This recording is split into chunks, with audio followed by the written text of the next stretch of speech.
La luz del cirio pascual, si bien parece tan tenue y al lado de estos reflectores y luces, da la impresión de que no ilumina, sin embargo permite ir más allá de la nostalgia y de la añoranza. El recuerdo, si es verdadero recuerdo y no se identifica con nostalgia y añoranza, que suele traer tristeza al corazón, el recuerdo significa, al menos desde el punto de vista del creyente, volver a poner en el corazón, como centro de la persona, recor cordis, recordar, volver a poner en el corazón lo que quizá estaba fuera y se había centrifugado. Y ese recuerdo se hace esperanza porque tiene un sentido hacia el futuro. De hecho, el cirio, si bien la llama es pequeña, ilumina para todos lados, no es como un reflector que me puede encandilar. Aquí no, el cirio ilumina, no encandila. De añoranzas y nostalgias se vuelve a poner el corazón lo central de la vida de Jesús en la fe. Y esa mirada se hace esperanza. Ahora se entiende la quizá un poco difícil de comprender lectura del Apocalipsis, porque el Apocalipsis no es destrucción, sino revelación. No es desastre o cataclismo, sino última palabra. Alguna vez decía aquí, no usando este texto, que esa última palabra que a veces los padres dicen a su hijo o hija, o esperan ellos de sus hijos, que es si los quieren o si no los quieren. Esa es la última palabra.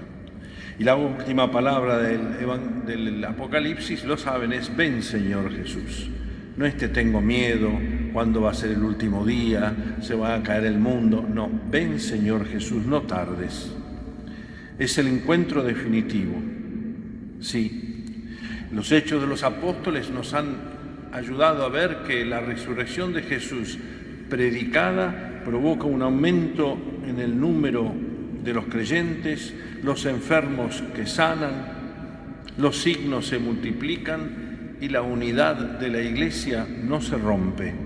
Incluso cuando Jesús decía a los apóstoles, ustedes harán cosas mayores que yo, uno decía, está exagerando Jesús.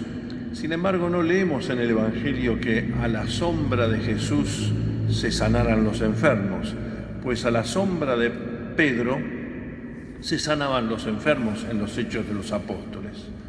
Pero Pedro no se la creía y cuando curó a aquel paralítico, le dijo, yo no tengo ni plata ni oro, lo que tengo te lo doy. En el nombre de Jesús de Nazaret, levántate y anda. Sí, bien canta la secuencia de Pascua, resucitó de veras mi amor y mi esperanza. El libro de los Hechos de los Apóstoles nos ayuda a comprender, como también el Apocalipsis, cómo ese testimonio, los apóstoles son testigos de la resurrección, se va difundiendo.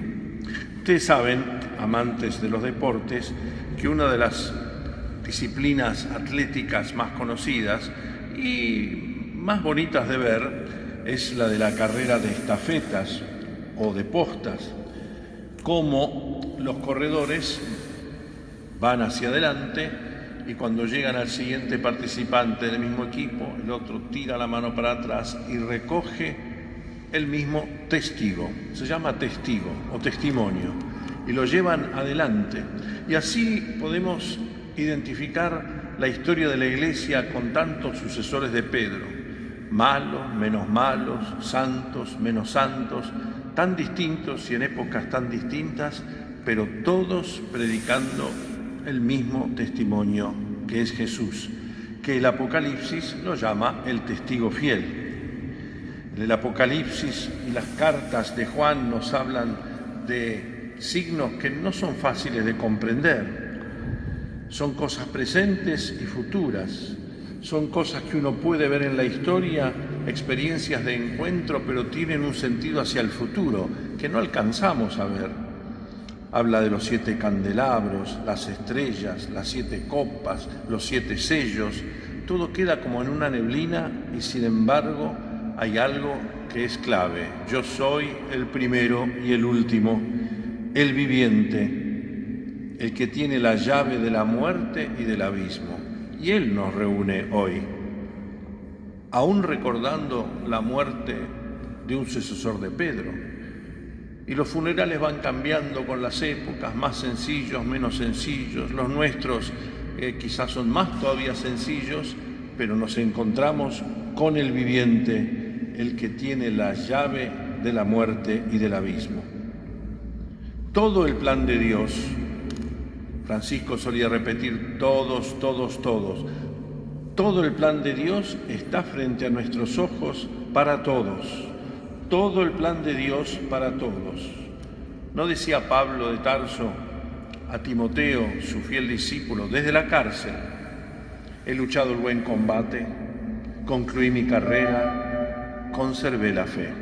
Es el testimonio o testamento más grande que podemos dejar a los nuestros. He luchado el buen combate, concluí mi carrera, conservé la fe. El resto, la mortaja no tiene bolsillos. Solía repetir Francisco que los cortejos fúnebres no son seguidos por camiones de caudales de los bancos predilectos. No. En el Apocalipsis, el texto de hoy dice: yo vengo a compartir, el viviente, las tribulaciones, el reino y la espera perseverante. ¿Y cómo es que esperamos perseverantemente al Señor? Haciendo un velorio, sacando pañuelos. Hoy algunos hemos sacado pañuelos porque tenemos recuerdos vivientes de, sin faltar el respeto, del finado, el querido Papa Francisco. Pero es una emoción distinta porque es un nos vemos, ya nos vemos. Y el que te decía recen por mí, ahora yo le pido que rece por mí o que rece por nosotros. La comunión de los santos, sí. Una comunidad celebra al viviente en aquello que se llama liturgia o liturgia griego. Tenemos el agua, el fuego, los sacramentos siempre tienen un signo externo que nos hablan de algo interno. El cirio pascual que indica estamos en tiempo pascual. Pero no solo venimos a celebrar, sino a anunciar la palabra, a ser testigos de la palabra. Es otra dimensión de una comunidad cristiana. El martirio, mártir es el que es testigo de la palabra, no es el que sufre tantos tajos o heridas. Mártir es ser testigos de la palabra, porque martirio es el dolor de cada día si en Cristo es asumido y llevado adelante. ¿Basta con la liturgia o la liturgia, con el martirio? No. El Señor nos llama a vivir la comunión. En griego es koinonia, la comunión. Vivir en comunión. No solo hacer la primera comunión, para luego vivir el servicio, diaconía. Escuchamos hablar de los diáconos, La diaconía es el servicio. Pero no podemos vivir estas 4 dimensiones de la Iglesia y de cada iglesia particular y de cada comunidad cristiana si somos un poco como Tomás antes de su confesión teológica magnífica, Señor mío y Dios mío. En muchas comunidades cristianas del mundo, cuando se eleva la Santa Hostia o el cáliz después de la consagración, el pueblo espontáneamente dice Señor mío y Dios mío. En muchos países del mundo, no es que haya que decirlo, pero lo expresan como un canto del corazón, como una respiración del alma, como un suspiro de amor. Pero Tomás, antes de decir Señor mío, Dios mío, no creyó en el testimonio de la comunidad. No creyó en lo que decían los apóstoles. Los apóstoles, los otros, no se pueden hacer los vivos porque tampoco creyeron en el testimonio de las mujeres. Así que mejor nosotros nos callamos y decimos sí, no creímos en el testimonio de las mujeres. Y las mujeres a su vez vieron al Señor, pero era tal la alegría que también dijeron como nosotros, no lo puedo creer. No sabían si era una visión, si no era una visión. Pero Tomás albergó algunos malos espíritus. El otro día en la misa crismal los recordaba a los curas, pero todos tenemos estos malos espíritus que hay que discernir para no darle manija, para no dejarlos galopar. Primero el espíritu de aislamiento. Yo hago la mía, que me importan los demás. O el espíritu de indiferencia. Eso, ¿qué me importan los demás? El espíritu de pura observación de los demás, pero no del propio corazón. Yo los observo bien, los tengo bien junados, como decimos los porteños. O el espíritu de suficiencia. Yo no necesito de nadie. Conmigo no se metan. Y aprovecho esa frasecita, parte bien, parte mal, para justificar que yo me aíslo y en realidad soy un francotirador. O el espíritu del sabelotodo, que dice, habría que. Francisco ha dicho muchas veces eso, el habría queísmo, somos campeones, doctores honoris causa, explicando a los demás lo que los demás deberían hacer, pero no movemos un pelo. Gracias, legionarios, para recordarnos esto. Salir a la calle, iglesia en salida, hospital de campaña, cuántas expresiones que ya son nuestras. Nos hemos copiado, al principio nos parecían un poco, y ahora, ay de mí si yo no las recuerdo. Sintetizaría el camino de Tomás, que es el nuestro, con 3 palabras. Primero, el deseo. Cuando uno lee Juan capítulo 11, le vienen a avisar a Jesús que Lázaro está muy grave. Él les dice, duerme. Tomás le dice, si duerme se va a despertar. Y él dice, Lázaro ha muerto. Vamos. Y Tomás dice una expresión de deseo, vayamos a morir con él. Porque si hoy estamos acá es porque el objetivo de nuestra vida, aunque suene macabro o no lo es morir con Jesús, para resucitar con él. No me da miedo decir morir con Jesús. Cuando uno reza a San José, patrono de la buena muerte, es para que el día que me encuentre la muerte, suspire por encontrar a Jesús, en un acto de fe. Vayamos a morir con él. Pero el deseo del corazón a veces se queda aguado o se queda al borde del camino. Y después del deseo viene la duda. Cuando Jesús en la última cena les dice, ya saben el camino a donde voy. Y Tomás, de vuelta, no sabemos a dónde vas, ¿cómo vamos a conocer el camino? Pregunta. ¿Y qué dice Jesús? Yo soy el camino, la verdad y la vida.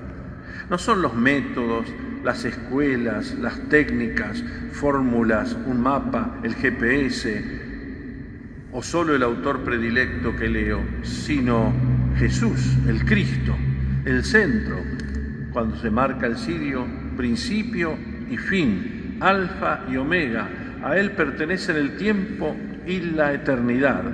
Sí, que Jesús me diga yo soy el camino, la verdad y la vida, tanto lo hemos aprendido de las catequesis, el magisterio y los gestos de Francisco, todo eso nos ayuda a centrar nuestro corazón en el corazón de Cristo, centrar la vida. Y la tercera, ya que dijimos deseo, duda, es decisión de fe. Primero dice, si yo no toco, si no pongo el dedo en las marcas de no meto la mano en la herida del costado, no creeré. Sabemos que todo tiene una medida, medimos todo, el artista mide, el ingeniero tiene que medir, pesar, todo tiene una medida, todo tiene un precio, los políticos toman medidas, el ejecutivo toma medidas, el poder legislativo hace una ley para medir las conductas de los hombres, los jueces tienen que poner una medida a la pretensión de las partes, todo. Si no toco, si no meto, no creeré. Tomás tiene su propia medida, si no veo, si no pongo el dedo, si no pongo la mano. De hecho, Tomás Apóstol, así como veo en una estatua sin saber quién es, si tiene la llave en la mano es Pedro, si tiene la espada en la mano es Pablo, si tiene la escoba es San Martín de Porres, etc. El signo de la iconografía de Tomás es una escuadra, recordando es si yo no mido.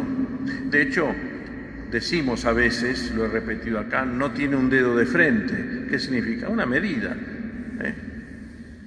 Dame 2 dedos de la bebida predilecta. Uno la pone así, pero tiene que ponerlo así. O la cuarta, o los pasos, o los pies. Son unidades de medida, y en la época de Jesús era los dedos, la cuarta, la mano, el pie, el brazo, aún hoy en la vida naval. En él es si no veo, si no pongo el dedo, si no meto la mano. Usamos unidades de medidas con las que medimos todo: dedo, palma, brazo, cuarta, pies. Hacemos análisis de laboratorio de todo, autopsias, necropsias, biopsias. Pero ¿cuál es la medida de Dios? El amor sin medida. Es lo que nos ha impresionado, no solo de San Juan Pablo II, decía que hoy se cumple el aniversario de su muerte, sábado previo al Domingo de la Misericordia, sino también de Francisco. Hasta los periodistas menos creyentes que le dieron sin asco decían hoy: ha entregado su vida. Hay una confesión de fe aun cuando no se la quiere hacer. Ayer balas de todo tipo. Hoy, bueno, así somos, nada más tortuoso que el corazón humano, dice Jeremías, pero no está mal rendirse ante la evidencia, no cuántica, cuánta gente fue, cuánta gente vivaba, cuánta gente lloraba, cuánta gente no lloraba. Esos son sonceras, porque hoy no lloro y lloro mañana, o lloro hoy y mañana me olvido. No, sino el reconocer cuando se da la vida. Yo vine a que tengan vida y la tengan en abundancia.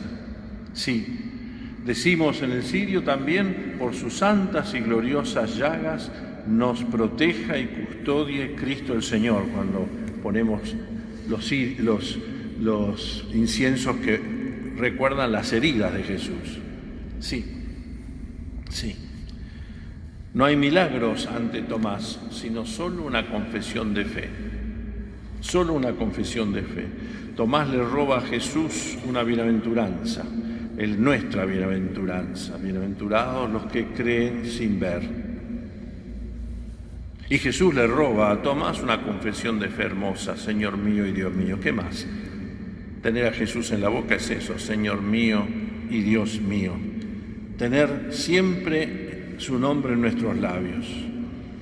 Es el Domingo de la Misericordia, termino, mis hermanos. Misericordia en la Biblia significa inclinarse sobre el débil, inclinarse sobre los sufrimientos humanos. Lo hemos visto mucho en Francisco, visitando la isla de Lesbos, visitando el lugar donde se mueren en el mar Mediterráneo tantos, un verdadero cementerio cotidiano. Lo hemos puesto sobre los enfermos, etc. Pero misericordia también significa manifestar sentimientos de afecto y fidelidad. Toda amistad o cercanía fraterna es signo de la misericordia. Lo hemos visto también. No voy a pasar yo el periodismo de lo que es evidente a los ojos. Y finalmente también misericordia en hebreo significa tener entrañas maternas. ¿Puede una madre olvidarse del fruto de sus entrañas? Pues aunque tu madre se olvidara de ti, yo jamás te olvidaré, dice el Señor. Sí, tenemos una mochila, pero no pesada de piedras, de recuerdos absurdos que hay que saber largar. Una mochila llena de regalos de Jesús a los apóstoles. La paz, en el Evangelio, Jesús hoy 3 veces dice: la paz esté con ustedes. Porque Él es nuestra paz. No es un tratado entre naciones, Él es nuestra paz. La presencia misma de Jesús en medio de ellos es la paz. Tenemos su identidad, Jesús el que muestra las manos y su costado a Tomás y a los apóstoles, es el mismo que resucitó. El cirio pascual nos recuerda con los granos de incienso que el crucificado es el mismo que está frente a ellos. Yo no soy un fantasma ni una visión nocturna. La alegría también es un signo que Jesús pone en nuestra mochila del corazón, la alegría cristiana. Miseria mía, Señor, misericordia tuya. El envío, la misión. Si no nos anima la misión, ¿quién nos va a animar? La misión, el soplo del Espíritu. Cuando nos olvidamos algo en la clase, ¿se acuerdan cuando tenían la prueba? O tenemos la prueba y le decíamos a esa chica que sabía mucho, generalmente es una chica, soplame. Pedirle al Espíritu que nos sople lo que tenemos que decir cuando tenemos esta misión. Los legionarios, ¿cuántas veces verán uno que se enoja o se hace el enojado? Y uno dice, ay Señor, inspírame que le diga algo, pues no le vas a decir que te recontra. Sin embargo, uno baja la guardia y le dice la palabra que espera. Muchas gracias. A veces es el buen trato y nada más. Y finalmente aquello que es tan difícil, pero es que es lo que identifica a los cristianos y lo rezamos en el Padre Nuestro, el perdón. No solo para los curas que confesamos y absolvemos, el perdón cotidiano. Perdona nuestras ofensas como nosotros también perdonamos a los que nos ofenden. Ahí tenemos el equipaje de todo cristiano. Adelante, porque seguimos nuestro viaje hasta encontrar a Jesús y Francisco y San Juan Pablo II y tantos de los nuestros que nos han precedido en el camino de la vida.